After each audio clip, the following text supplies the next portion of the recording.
and a sharp tongue to accompany that belly. I give you Mr. Kerrie Symmonds. Everybody come follow me, we want BLP. B-O-P. This is the right thing for me, what do we need? B-O-P. B-O-P.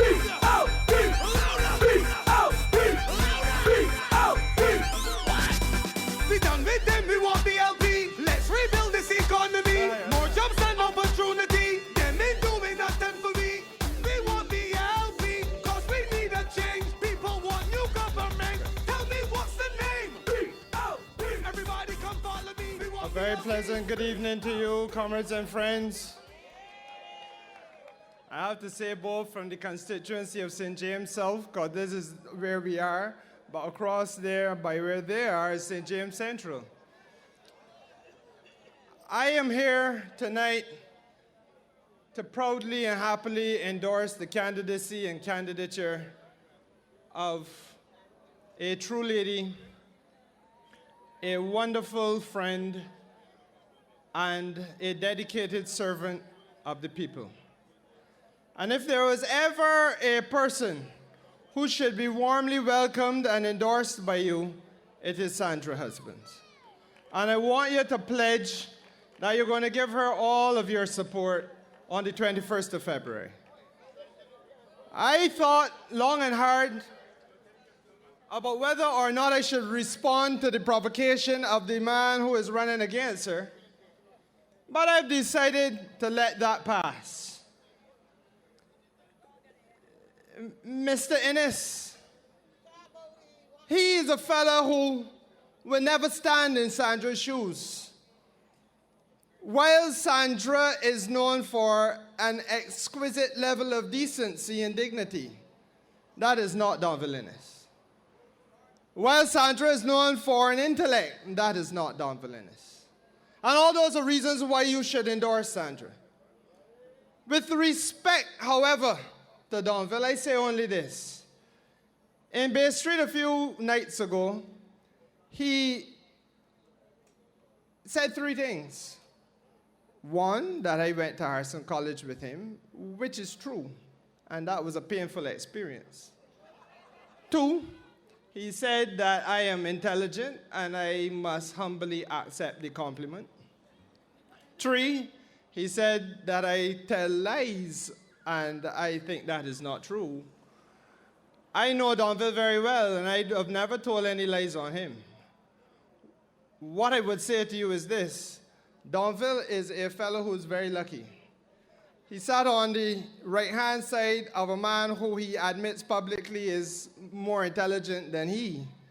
I wish tonight I could say that I felt the same way about Donville. And I would tell you that Donville spent more time looking at things on my desk than he did looking at the blackboard. And so whatever Donville Innes is tonight or is not, I feel guilty of having helped shape. So I must ask you to forgive me, because a lot of that which he learned at Harrison College, he learned. I didn't say anything about copying. I never said that. I don't know why you're getting that, putting that in here. But that is small things, small things. I cannot change the fact that I have known him from the time I was 11 years old, as much as I may wish I did not. But I can tell you this much.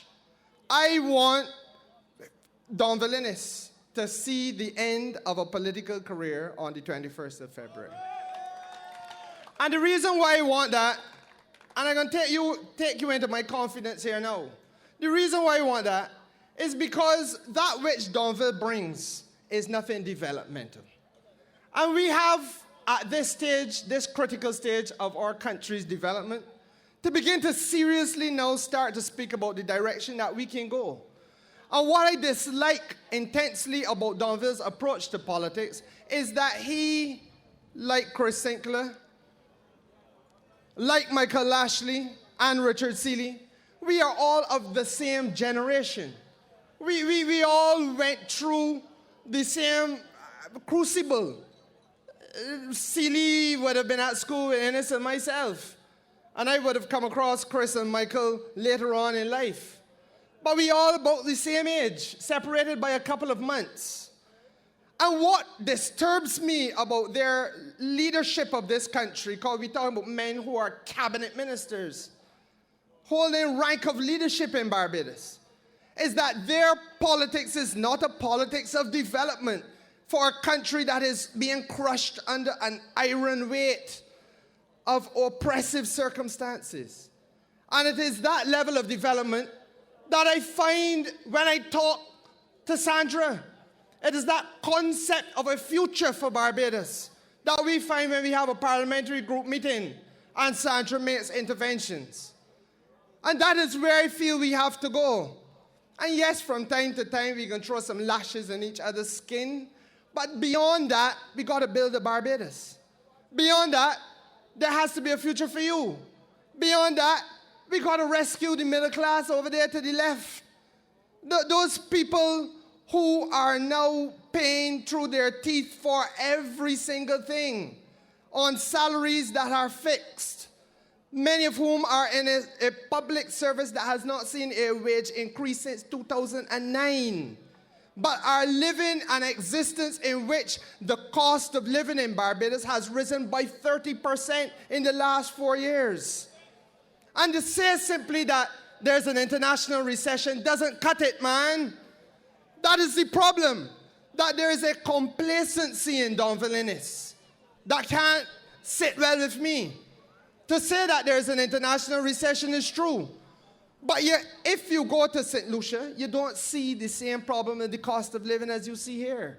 And if you go to Antigua and Grenada and so many of the others in Eastern Caribbean, all of us are in the same circumstances of largely importing that which we use, but we are not saddled by a government that has carried up value-added tax and carried up your property tax and carried up your personal income tax and carried up professional fees and carried up every single thing, including a bicycle license.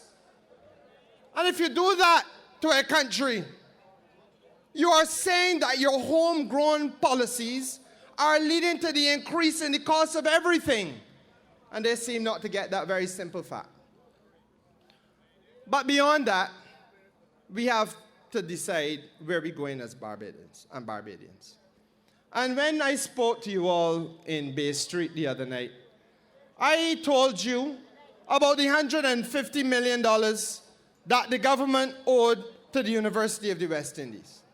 And I located that argument back in August of 2012, when it first came to light that the government owed over $100 million to UWI. And again, one of the disappointments, speaking personally, that I have of a man of my generation, Chris Sinclair, is that he treats to these things as though you can just tell a lie and it done. And so his position isn't true. But it is damn well true, Chris Sinclair. Not only is it true, but it has been true for a long time. And you need to understand the crisis that we are facing. You need to understand that for the better part of the last year, your government has failed to pay the wages and salaries of people at UWI. And that which should be a $7 million wage bill and a commitment being honored every passing month is no longer being honored and has not been honored, and that they default by $6 million every month. And what has been the consequence of that? The consequence of that has been that UE is now being forced to borrow from next door in Trinidad to pay wages and salaries here. And you now have a systemic problem taking place, where from campus to campus you're borrowing money, and you're in danger of entraping that which they call a qualified audit, which may lead to system-wide failure. Now, the university is too precious a resource for us to be saddled by a government run by people who went through the university, man. Run by people who went through that university, but are presiding over its destruction. And that is the painful thing that is happening in Barbados. And to make it even worse, is that the developmental plan for the UWI has now had to be shelved. And you need to understand what's happening down there. is a stone's throw from here, and it impacts socially and economically on all of you. There at UE, there was a plan and a commitment to build 1,000 new rooms. Halls of residence were to be expanded, and you will have accommodation for 1,000 students. And why? Please understand. Please understand. UWI right now has a percentage of students in the following ratio. 78% of the people at UWI are Barbadian students. 16% of them come from the region, and 4% are international. When we were in office, we gave UE an extra 30 odd acres of land in Prospect. And UE has been able to build out its capacity. So that UE tonight has the capacity, without doing anything else, to build it out further, of moving its current role of 10,000 students to 15,000 students. You can have 5,000 more students there. And those 5,000 more people could well come from outside of the region, so that your campus, instead of being a debt-ridden, debt-burdened, almost bankrupted institution, could be a place which is earning foreign exchange for Barbados. And were it being able to be treated that way, instead of placing emphasis at the Four Seasons, which ain't going nowhere, and you know it is going nowhere, and Chris Sinclair has told you lie after ridiculous lie after unmitigatedly ridiculous lie, and it still ain't going nowhere, and they're paying a man £14,000 a month to find an investor in Four Seasons, and it still won't go anywhere. The $120 million that they borrowed, they now got to look to pay back because Ansel McCall want back the money, and it still ain't going nowhere. Four Seasons is not going anywhere. But you have a government that was prepared to take your NIS money and mine and chuck it into Four Seasons where you can't find anybody in the private sector to commit themselves to it. And the alternative lay right next door, up the hill at UE. We have the capacity already existing. And I don't want the senior people like Professor Beckles to come and immerse themselves in party politics. But it would be a useful thing for some of the senior people at UE to speak to the issue of the future of the university, as the Vice Chancellor did in the newspaper on Sunday. Because this goes beyond a DLP-BLP divide. This is now about the future of this country. And this country's capacity to take people out of Haynesville, to take people out of Hoyts Village, to take people out of Durance Village, to lift people out of Kings Village, out of the bowels of working class poverty in Barbados, and to transform them into leaders of the region. That's what this is about. And if you have the capacity to put 5,000 more students into UWI, bringing them from around the world, let them come here, and in this constituency of St. James South, where students now come from Trinidad and from Guyana, Sandra, and you're going Oxnards and in West Terrace and you rent, and they got some in Hoyts Village who go and rent, and they got some out in Oakwood Park over yonder who go and rent, and in Prior Park who rent, and they contribute to the economy of this country. And the people from whom they rent get a little bit of extra resources that they can turn around and reinvest it into something else, that some small person in Barbados can get a little job, painting the same apartment that is rented, cutting the grass in front of the apartment that was rented, cleaning the apartment that was rented, that you circulate money in this country, that we have an opportunity for 5,000 more individuals coming here and spending, banking their foreign exchange in Barbados. That UE can be an earner, productive, UE can be transformed into an institution that is now economically productive in a real way. But we have failed the university. And Darcy Boyce and Chris Sinclair have taken a position not to build the future, the further accommodation, But we in the Labour Party are saying to you tonight, if they have condemned you to perpetual failure and refuse to build the new halls of residence, ladies and gentlemen, give the Barbados Labour Party a chance to transform the fortunes of the university. I beg you, give us a chance. And let us, we can do without the halls of residence for the time being. The 5,000 people can find accommodation across Prior Park and Oakwood and Hoyts and West Terrace and Oxnards. The 5,000 people can find in Chris Hickler's constituency in Danesbury and Blackrock. We can find the accommodation. But what we cannot forfeit is the economic opportunity for those 5,000 young men and women to come and spend their money at bars and restaurants and go to gyms to exercise and go to hairdressers to get their hair done and barbers to get their hair cut and the supermarket to buy groceries. We cannot sit idly by and squander that which is already under our nose while we pay millions of dollars out, hoping to transform Four Seasons' dream into a reality. And I ask you tonight to understand that part of the difficulty I have with the cabinet, of which Don Valinis is a part of the difficulty I have with Don Valinis himself, is that these fellas know better. They can do better. I tell you, I have, well, maybe in Donald's case, he can't do much better because he spent a lot of time looking at other people's papers, so he may not be too good at original thought. But Don Valinis should do better. And I know that Richard Seeley should be able to do better. And Chris Hickler should be able to give better. And Michael Ashley should be able to give better. And I didn't go to school in that generation, so I can't speak to the fella who I ran against out here. But he is not the sharpest tool in the shed. He is a little on the slow side, so you gotta give him a break. Don't ask too much out of him. Don't ask too much out of him. You know, he heard about an iPad and that this thing was popular.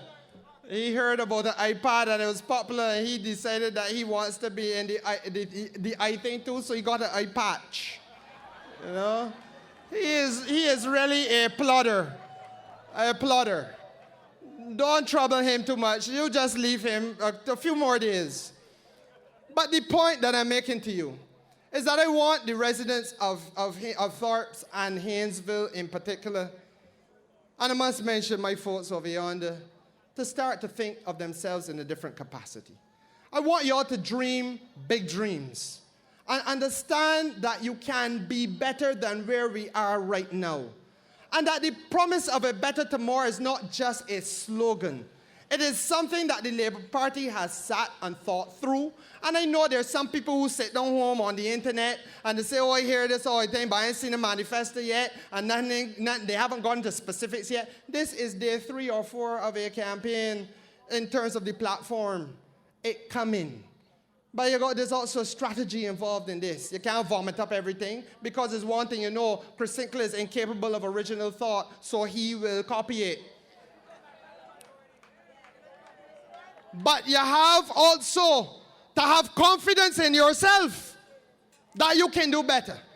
And one of the things that we commit to you, especially the young ones here, is that you have now to believe that there is opportunity for you to own in this country.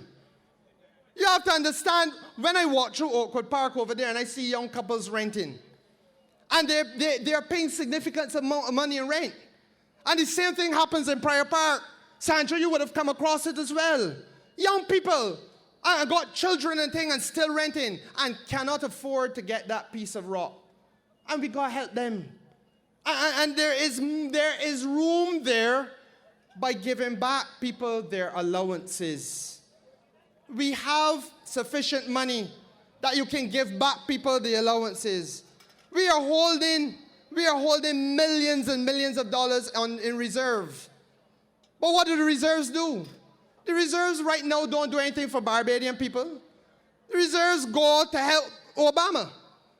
It's foreign reserves. But if you took that money and so reallocated, not all, you ain't licking it out, but you have a little elbow room, and you want to make sure that you give people back a little money that they can reinvest in this country. I don't for a moment believe, for argument's sake, that my brother who live across there got 2 little children, he and his wife. I don't for a moment believe that if they were to get back their allowances, that the first thing they're going to do is get on a plane and get a candle to lick it out. I believe that what they would do is to take a next step towards acquiring their own. And that you must help these young people to acquire their own. And one of the things that we pledge to do, and they can come in the manifesto, we can take off the stamp duty off of the property acquisition, that you got to pay your property transfer tax and you pay a stamp duty. We're taking off some of these things, man. Make life a little bit easier. And in addition to that, we got to set up proper arrangements for training. And Sandra, when you win, not if you win, when you win, darling. I have already spoken to the priest in charge at St. John the Baptist Church. And you can ask him. He is in full agreement with the idea that the annex, that bill over there, should now be used for development purposes. And let us take young people out of Haynesville and out of Hoyts Village and Kings Village, and let us put them give them the opportunity to go into that facility. It ain't got to be owned by government for the people to use it. It don't have to be owned by government for an arrangement to be put in place for you to access it. But you must give our young men a chance to learn a skill, because it is when they can hold in their hand a national vocational qualification certificate that the people in Jamaica are doing, that the people in Trinidad are doing. And I heard a very interesting criticism that it is all right to say that you can get a national vocational qualification over there, but there are no regional commitments yet. Well, let me tell you a little bit about regional commitments. The region will make commitments to allow a carpenter or a mason who is qualified as a master mason and has been given a certificate. The region will want to be able to give a commitment that that person could pick up from Barbados and go to St. Lucia. It is not in place yet, but that which is in place is that you can form a company here and that you can move your services under the name of the company. So let us not get bogged down with a lot of technical mumbo-jumbo. Let us start to speak seriously about how it is that we can take a young man out of this community, carry him across the road, walking distance, free him of all the bureaucracy of government right in his hometown and in his backyard. And he wants to be a mason. And you have people like Patrick, who is a professional mason, a master mason. And he is trained in doing that which he wants to do. And then he is tested. And he's told Star, Skipper, build this according to this design. Let me see how fast you can do it and what quality of work you can do. And when he does that, he is awarded his certification. And with that piece of paper, he is then empowered to stand alongside anybody else in the Caribbean. And yes, he may have to go and talk to a lawyer to incorporate a company, but that can only cost him $1,500, man. The point is that the time must come when we so empower our people. I'm told that P1941 must move urgently. The time must come when we must empower our people. And we must use the facilities in our backyard to empower our young people, that they have an economic opportunity that we didn't have when we were their age. And that is the future of this country. And one of the things I commend to you about the Barbados Labour Party manifesto when it comes, I want it to stop and look and see how we're talking about an economic, a youth economy. The things we want to do to get young people up and running.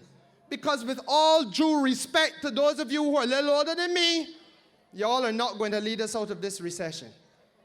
With all due respect to those of you who are a little older than me, You're not going to be the ones who are going to reinvigorate this economy. You're not going to be the ones who are going to drive it for 15 more years down the road.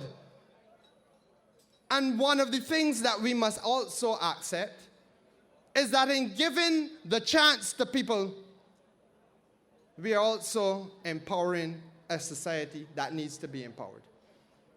And that is one of the concerns I have in this campaign. I am standing before you tonight in a country that has unofficially altered the rules. That people who have come from Canada and said, no, over there in St. Thomas, calling themselves Cost You Less, have been allowed to come in here and do what right here, this supermarket here can't do. But they were here all the time. These people from Cost You Less have come to do what Shop Smart around the corner can't do. But they're employing you. They're employing families from around here. Shop Smart employing families from around there. Why is it that everything that comes through that supermarket you got to pay VAT on? Why is it that everything that comes through there you had to pay import duty on? And the same items that are going to be sold in there will be sold at Cost You Less, but they're going to be VAT-free for 15 years. These same items that will be sold in there will be sold at Cost You Less, but Chris Sinclair and Don Villeneuve can agree that it is acceptable that import duty will not be paid by Cost You Less. Why is it that in your Barbados and mine, a line can be drawn in the sand, and we say to Barbadians whose navel string is buried right here in this country, these set of rules are for you, but there's a special and differential type of treatment to somebody else who's doing the same thing that you're doing, coming to compete against you in the land of your birth in the same marketplace. How can that be right? But they did it. And then you have Carib Cable. Carib Cable is a company that was brought here to compete with Lime and Digicel. But Kerrie Cable has opportunities that don't exist for them. And I ain't fighting no battle for Lime, and I ain't fighting no battle for Digicel, because they can pay to fight all the battles in the world. But I want to fight a battle for you. And what disturbs me about Kerrie Cable is that we are now in possession of correspondence from a former member, called the Senate is now dissolved, a former member of the Senate of Barbados, a man called Peter Gills, running against Edmund Hicks. Well, he's not running. You would think he's running because you don't find Harry Husbands, you see Peter Gills.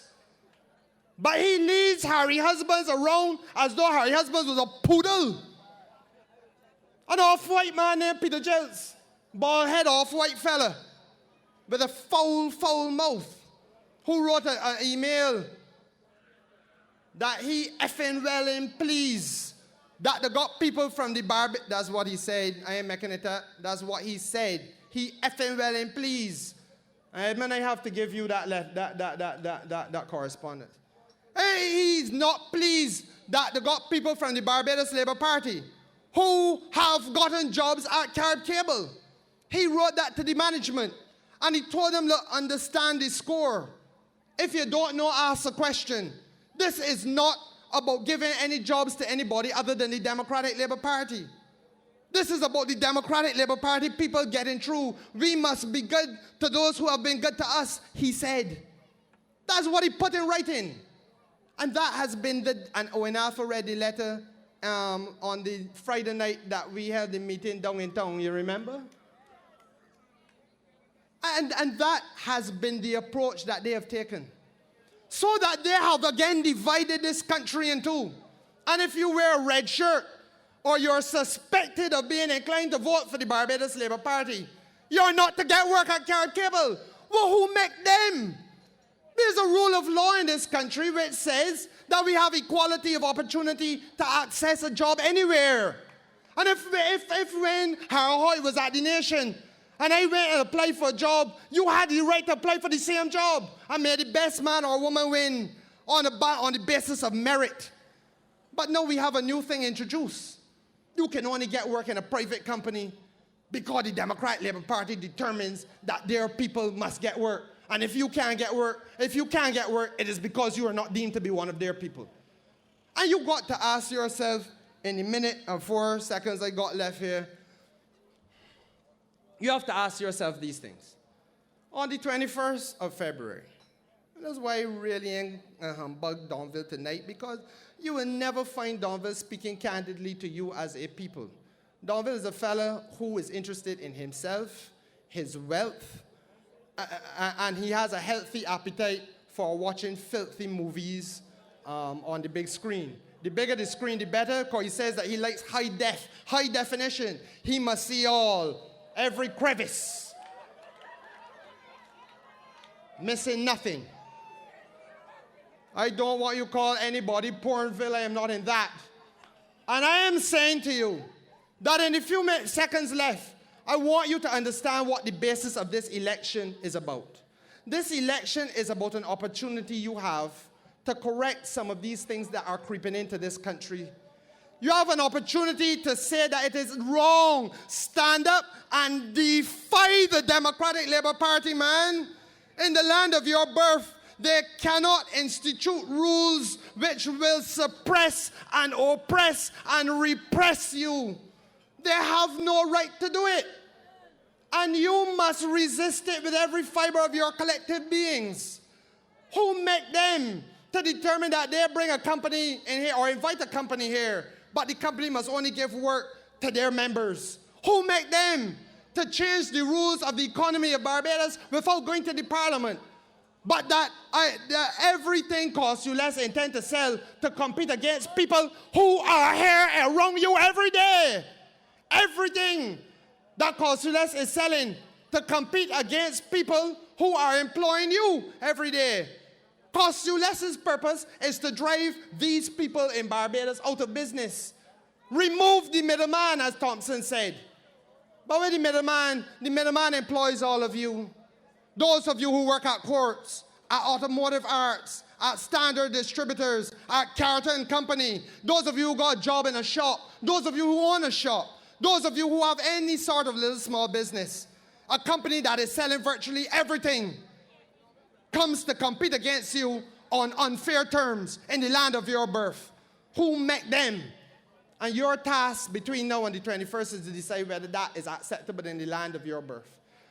And if you don't like yourself enough, then go and vote for the Democratic Labour Party. But if you truly feel that you deserve better, and if you truly feel that you as a Barbadian can dream a bigger dream, that you can in the land of your birth have the same access to opportunity as anybody else, that you can see foreign exchange being made at the university that educated you, if you feel it is a bad thing for your university to be being bankrupted by buffoons, if you feel that it is a bad thing for your young people to be given no developmental opportunities, no skills are being taught anywhere here in Haynesville, no skills are being taught anywhere in Hoyts Village, no skills are being taught anywhere in Kings Village. Well, ladies and gentlemen, make a decision, man. Make a decision on the 21st to emancipate yourselves from the shackles of the oppression that they call the Democratic Labour Party. And in St. James South, emancipate yourself from the shackles of the oppression that calls themselves Pornville Innes. Good night, and God bless you.